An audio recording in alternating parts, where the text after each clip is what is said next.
12. The story about the elder nun Kisa Gotami. Etadagan bhikkhave mamasavikanan bhikkhuninan lukachiradaranan yadidan Kisa Gotami. This is the foremost of my nun disciples monastics amongst those who wear robes made of rough materials, that is to say, Kisa Gotami. The commentarial story.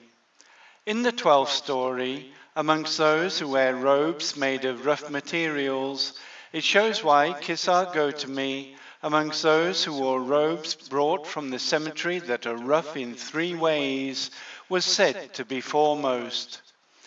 Gotami was her name, but as she was somewhat thin by nature, she was called Kisa Gotami. Her aspiration. At the time of the Buddha Padamutara, she was reborn in a good family home in Hamsawati. Later, while listening to the teacher teach the Dhamma, seeing the teacher place a certain nun as being foremost amongst those who wore robes made of rough materials, she did a great deed and aspired for that position herself. Her last life. After being reborn amongst gods and humans only for 100,000 aeons, when this Gautama Buddha arose, she was reborn in a poor family in Savatthi, and when she reached maturity, she went to a good family. There they abused her as a daughter of a poor family. Later she gave birth to a son, and then she was treated with respect. But when the boy had reached playing age, running here and running there, he died, and grief arose in her.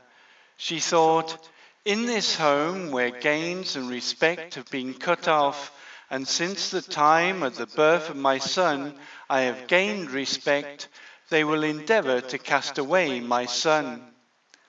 With her son on her hip saying, "Give medicine for my son," she wandered successively to the door of various homes, and men, wherever they saw her, saying, "Where did you ever see medicine for one who is dead?"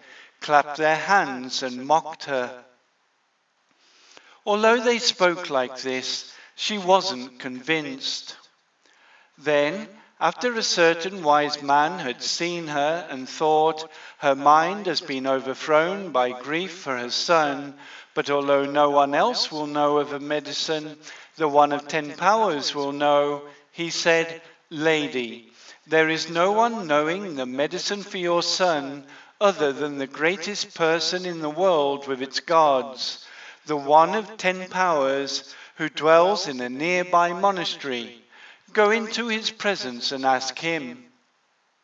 She, thinking, this man speaks the truth, carrying her son, stood on the edge of the 4 assemblies at a time when the realized one was sitting on his Buddha seat and said, "Give medicine for my son, gracious one." The teacher, seeing she had the supporting conditions, said, "It is fortunate for you, Gotami, that you came here for medicine. Enter the town and wander through the whole town, starting from one end, and at whatever home there has not been a death, from there bring a mustard seed." Saying, "Very well, Reverend Sir," she entered into the town with a hopeful mind, and at the first home she said, "The one of 10 powers has me bring a mustard seed as medicine for my son. Please give me a mustard seed." Saying, "Come, Gotami," and stretching forth, they gave it to her. "I am not able to take it, but first must ask, in this home has there not been a death?" "What did you say, Gotami? Who is able to count those who have died here?" "Then that is enough, I will not take it. The one of 10 powers told me I have to take it for him from a home where there has not been a death." After going to the 3rd house in this way, she realized, The whole city will be this way.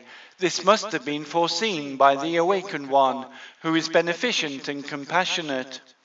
She became spiritually anxious, departed from there, went to the charnel grounds, and took her son with her hand, and saying, "Son, I thought there was death only for you, but it is not only for you.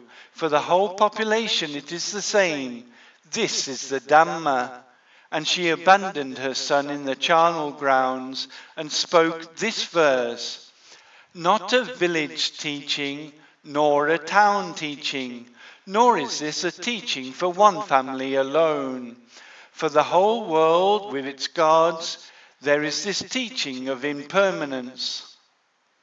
Having spoken thus, she went into the presence of the teacher. Then the teacher said to her, "Gotami, did you get the mustard seed?"